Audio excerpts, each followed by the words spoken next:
Sir सबसे पहले अपना परिचय बताइएगा सर। मेरा नाम संजय यादव हुआ, वर्तमान में टंडवा पैक्स अध्यक्ष बांकुरा। सर ये बताइएगा सर कि अगर इस पर आप आते हैं सर तो किसानों के लिए पहला प्राथमिकता क्या होगा?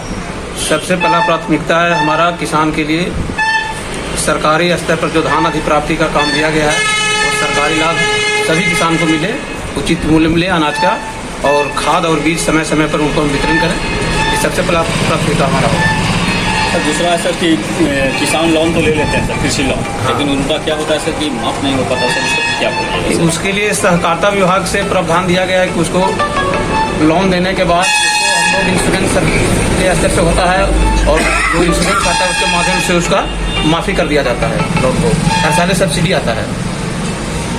ये बताइएगा सर कि आजकल बारिश बहुत कम हो रहा है सर और किसान देख रहे हैं कि खाद अधिक से अधिक सर जमीन में डाल, जिससे उर्वरा शक्ति क्या होता है छीन हो जाता है सर। और सर जैविक खाद जो होता है सर उसको प्रति लोग जागरूक हैं, इसके लिए आप क्या कदम उठाइएगा सर? उसके लिए हमेशा ब्लॉक के माध्यम से हमारे BO साहब के माध्यम से प्रशिक्षण दिया जा रहा है और किसान को बुलाया जाता है, पैक्स अध्यक्ष को बुलाया जाता है और किसान को सलाह दिया जाता है कि उर्वरक का प्रयोग कम कर करके मैंने जैविक खाद का प्रयोग करें अपने ज़मीन में। सर किसानों के लिए सर जो आता है सर ट्रैक्टर आता है या बहुत सारा थ्रेसर मशीन आता है, क्या उनको आप दिवा पाइएगा सर?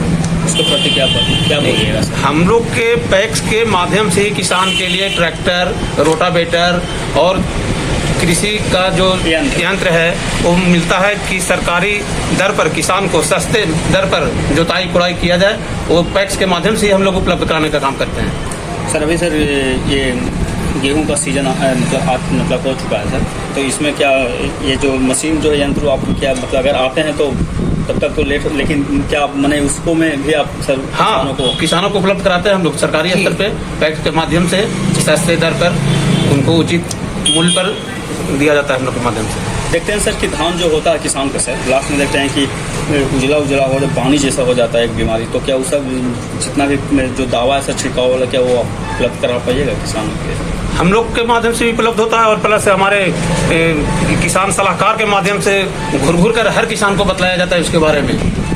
जो रोग लगता है धान में, गेहूं में, किसान सलाहकार भी घुर के सबको किसान को बताते हैं।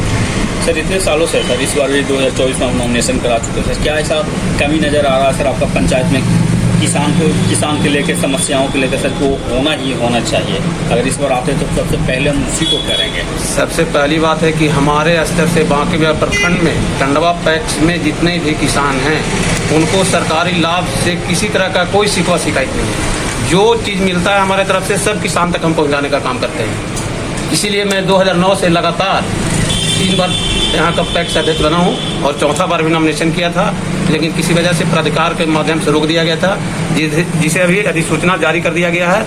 उसका 21 अप्रैल को चुनाव होना है और उसी दिन मतगणना हो जाएगा और इसमें भी भारी बहुमत से हमारी जीत होगी। सर सरकार में कौन ऐसा कमी नज़र आ रहा है सर जो सुधार होना चाहिए? क्या ऐसा कमी नज़र आ रहा है सर? वो इससे अभी कुछ खास नज़र नहीं आ रहा है कमी, उसको मैंने किया जाए। सरकार को सर किसानों के प्रति कैसा मतलब कि काम करने का सोच रही है? अभी तो ठीक है, हमेशा तो उचित।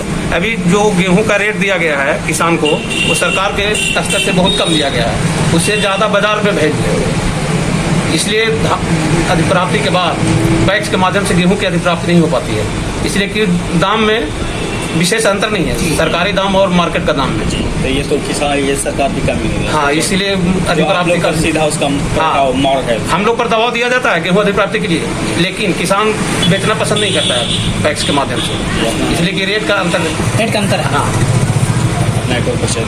मेरा नाम संजय यादव, टंडवा पैक्स अध्यक्ष बांकुरा। बहुत धन्यवाद आपका सर। Thank you sir.